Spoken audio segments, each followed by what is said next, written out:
पूरे देश के अंदर भारतीय जनता पार्टी ने कुछ प्रोग्राम दिए हुए हैं, जिसमें ये दीवार लेखन का भी कार्यक्रम है। एक बार फिर से मोदी सरकार, और इसमें हरियाणा का भी नारा जुड़ता है, एक बार फिर मनोहर सरकार। 10 साल जिस तरीके से केंद्र और प्रदेश की सरकार ने मिलकर के काम किए, वो अभूतपूर्व हुए।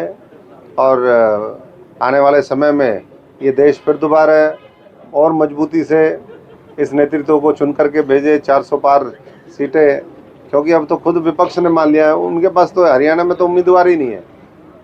खुद ममता बनर्जी जी ने ये कहा कि भाई कांग्रेस अगर 40 सीटें ले ले तो बहुत बड़ी बात है। तो एक तरफ 400 पार की बात हो रही है, दूसरी तरफ 40 के लिए संघर्ष हो रहा है। तो साफ मैं समझता हूँ कि ये संकेत है कि आने वाले समय में जो पार्टी का लक्ष्य है वो हम पूरा करेंगे। कल देश में 12 लाख जगह पर हमारा कार्यक्रम चलो गांव अभियान वो भी सफल हुआ। मैं खुद माधव सिंघाना के 6 बूथ पे वहीं 24 घंटे का प्रवास करके आया हूं। देखिए, हम तो निस्वार्थ भाव से काम करने वाले लोग हैं, और गीता में लिखा भी है कि कर्म करो फल की चिंता मत करो, और ये सबके ऊपर लागू होता है। हम अगर पहले ही फल की चिंता करने लग जाएंगे तो कर्म जो है हमारे वो नहीं होंगे। तो कर्म करते जाओ, बाकी ठीक होता जाएगा, और जो गलत करेगा उसके साथ गलत होता है। भूपेश मेहता जी हैं, ये हमारे सैकड़ों साथी हैं, इनके साथ जब गलत हुआ तो हमने कांग्रेस को त्यागा। जब वर्तमान जो नेतृत्व है आम आदमी पार्टी का, जब उन्होंने कट्टर ईमानदार का नारा दिया तो मुझे लगा भाई चलो कट्टर ईमानदारों के साथ मिलकर के देश की लड़ाई लड़े।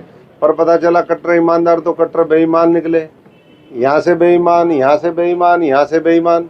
तो फिर ऐसे लोगों के खिलाफ तो लड़ाई लड़ी जाती है, तभी ये देश महान और मजबूत होगा, तभी दुनिया की बड़ी आर्थिक शक्ति बनेगा। तरीके से देखिए, आप जानते हैं मैं 3 चुनाव लोकसभा के लड़ा, और विधानसभा में लड़ सकता था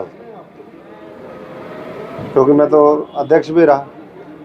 ये मैं तो सारा सिस्टम देखता हूँ कि किस तरीके से वहाँ टिकटें बढ़ती हैं, कैसे परिवारवाद हावी है, कैसे वहाँ पर जो धनबल का प्रयोग होता है। तो ऐसे में उनके पास तो अब उम्मीदवार ही नहीं बचे। 10 की 10 सीटों पे वो उम्मीदवार बता दें। हमने भी सेकंड हाईएस्ट वोट लिए तीनों चुनाव में।